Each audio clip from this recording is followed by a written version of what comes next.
Hello everyone, আজকে আমরা আবার আমাদের আর্ট থ্রু দ্য এজেস বই থেকে গ্রিক আর্ট পড়া শুরু করব। গত ক্লাসে আমরা গ্রিক আর্ট সম্পর্কে একটা ইন্ট্রোডাকশন এবং কিছুটা ধারণা নিছি গ্রিক সভ্যতা কোথায় এবং গ্রিক সিভিলাইজেশন কোথায় কোথায় গড়ে উঠছে। আজকে আমি ডাইরেক্ট চলে যাব জিওমেট্রিক আর্টে। কি বলছে এখানে?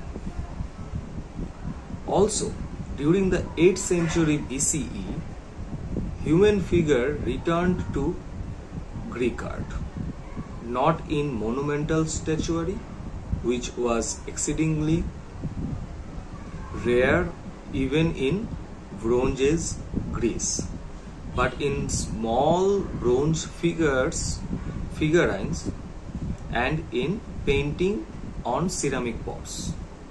কি বলতে চাচ্ছে? During the 8th century BC, ওই সময়ে the human figure returned to Greek art.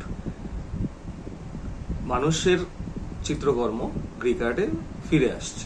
Not in monumental statuary. Monumental বলতে যেটা নাকি আপনার স্থাপত্যের মধ্যে যেই ফিগারগুলা থাকে, যেমন হচ্ছে আর্কিটেকচার তৈরি করার সময় তার দেয়ালে দেয়ালে অথবা তার কিছুটা সামনের দিকে হাই রিলিফ লো রিলিফে যেই স্কাল্পচারগুলা করা হয় সেইগুলাকে মূলত মনুমেন্টাল স্ট্যাচুয়ারি বলে। নট ইন মনুমেন্টাল স্ট্যাচুয়ারি মানে আর্কিটেকচারগত জায়গা থেকে হয়তো আমরা হিউম্যান ফিগার দেখতে পাই না, which was exceedingly rare even in Bronze Age Greece, যেগুলা দেখা যায় নাই, but in small bronze figurines and in painting on ceramic pots. তার মানে জিওমেট্রিক পিরিয়ডে ওই টাইমটাতে অষ্টাদশ শতকের দিকে যেই ধরনের ফিগারগুলো দেখা গেছে হিউম্যান ফিগার, সেগুলো হচ্ছে মূলত ছোট ব্রোঞ্জের ভাস্কর্য এবং পেইন্টিং দেখা গেছে কিসে? সিরামিক পটারিতে। ওকে, এর মধ্যে একটা গুরুত্বপূর্ণ পটারি হচ্ছে Dipylon crater. Dipylon crater, one of the earliest example of Greek figure painting, is a huge crater. এখানে সাইডে কি লিখছে? ডিপিলন পেইন্টার অ্যামফোরা উইথ মর্নিং সিন, মানে কেউ হয়তো মারা গেছে এবং তাকে হয়তো নিয়ে যাওয়া হচ্ছে, বা কোন একটা কেউ মারা যাওয়ার পরে যে সিরিমনি গুলা হয় সেই ধরনের একটা অ্যাক্টিভিটিস এখানে হচ্ছে। Figure painting is a huge crater, মানে অনেক বড় সাইজ।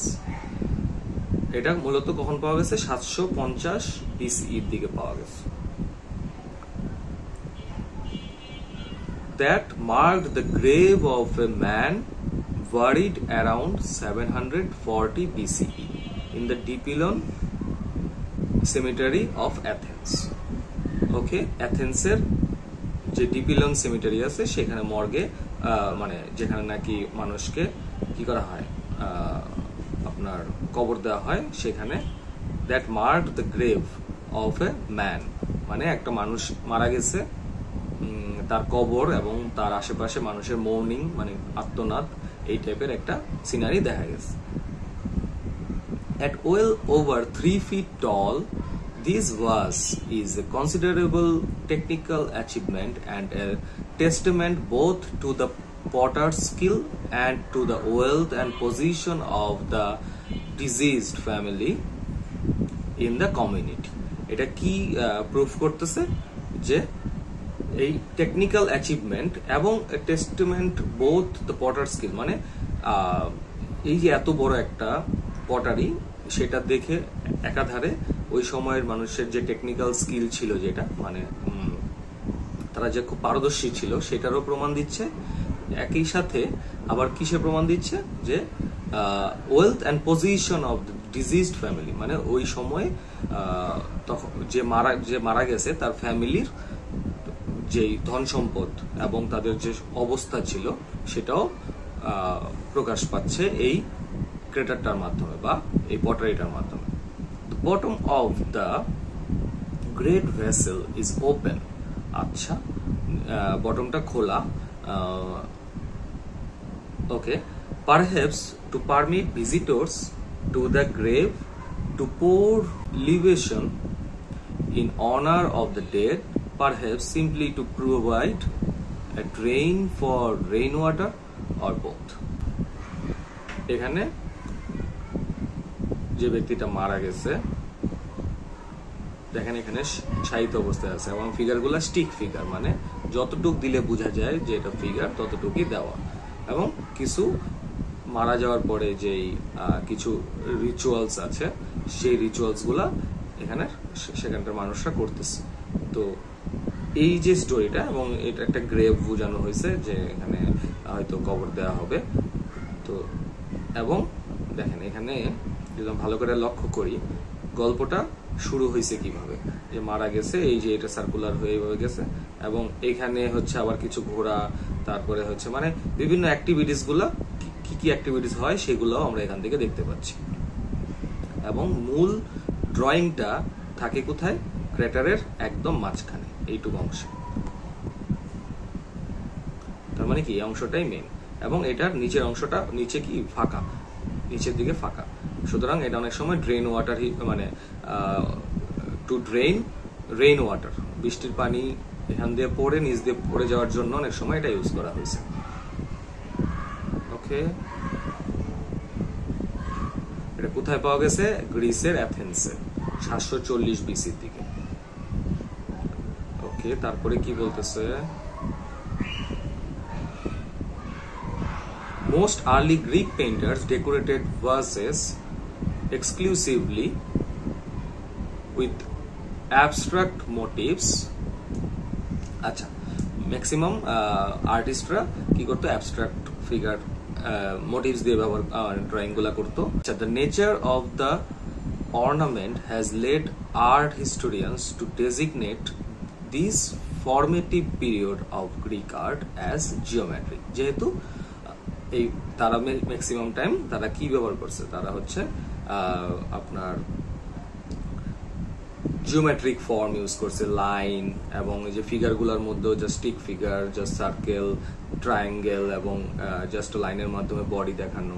তো এই যে সার্কুলার ব্যবহার করা, মানে এইগুলোর উপরে বেস করে তারা, যেমন এখানে দেখেন যে ট্রায়াঙ্গেল ইউজ করা হয়েছে, এগুলোর উপর বেস করে তারা বলতেছে এটা হচ্ছে জিওমেট্রিক পিরিয়ড। জিওমেট্রির ফর্মগুলা কি কি? ট্রায়াঙ্গেল, সার্কেল, ওভাল, তারপরে হচ্ছে রেক্টেঙ্গেল।